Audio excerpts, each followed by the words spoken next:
এ যেন ছকে বাঁধা পরিকল্পনায় হত্যাকাণ্ড।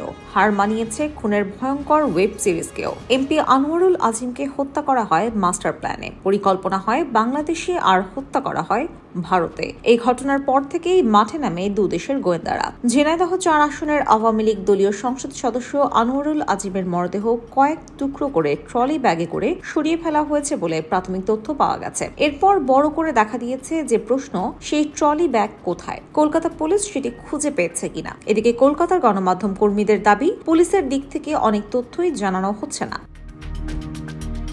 তবে অসমর্থিত সূত্রের বরাত দিয়ে পশ্চিমবঙ্গের সংবাদ মাধ্যম বলছে লাশের খবর পুলিশ জানে। এদিকে বাংলাদেশের গোয়েন্দা কর্মকর্তারা বলছেন কলকাতা পুলিশের সঙ্গে নিয়মিত যোগাযোগ ও তথ্য আদান প্রদান করা হচ্ছে। তাদের কাছে এখন সব তথ্য আছে, যদিও এখনো আনুষ্ঠানিকভাবে কথা বলতে নারাজ কলকাতা পুলিশ।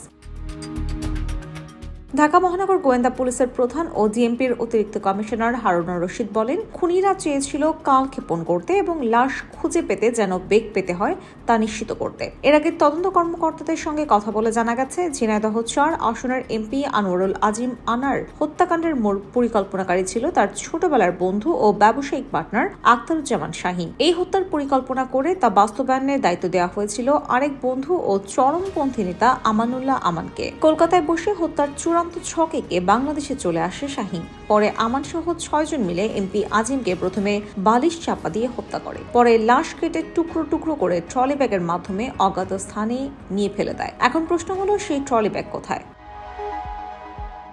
লাশ কোথায়? এই প্রশ্নে হারুনুর রশিদ গণমাধ্যমকে বলেন, সব তথ্যই তাদের কাছে আছে। ১৩ তারিখ ৩টা ৪০ মিনিট থেকে ৪৫ মিনিটের মধ্যে ঘটনা ঘটিয়ে ফেলা হয়েছে। তারা চেয়েছে লাশটাকে খুঁজে পেতে যেন কঠিন হয়। কলকাতা পুলিশ ও সিআইডির সঙ্গে যোগাযোগ হচ্ছে, তথ্য আদান প্রদান হচ্ছে, কিন্তু ঘটনাস্থল বাংলাদেশে নয়। লাশ খোঁজার দায়িত্ব তারা পালন করতে পারছেন না। কলকাতা পুলিশ কার্যক্রম চালাচ্ছে।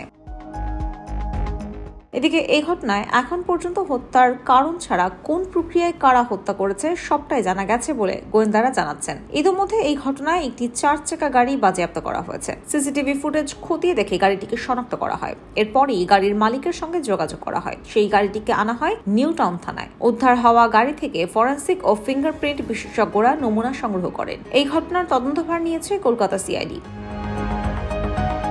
নিউ টাউনের যে আবাসনে এমপি আনোয়ারুল আজিম গিয়েছিলেন বলে মনে করা হচ্ছে, সেই ফ্ল্যাটটির মালিক সরকারি কর্মচারী সন্দীপ আখতারুজ্জামানকে ফ্ল্যাটটি ভাড়া দেন। মরদেহ না পাওয়া পর্যন্ত কাউকে মৃত ঘোষণা করা যায় কিনা প্রশ্নে পশ্চিমবঙ্গের সিআইডি এর মহাপরিচালক অখিলেশ চতুর্বেদী গণমাধ্যমকে বলেন, নির্দিষ্ট তথ্য প্রমাণের ভিত্তিতেই তারা বাংলাদেশের সংসদ সদস্য নিহত হয়েছে বলে জানিয়েছেন।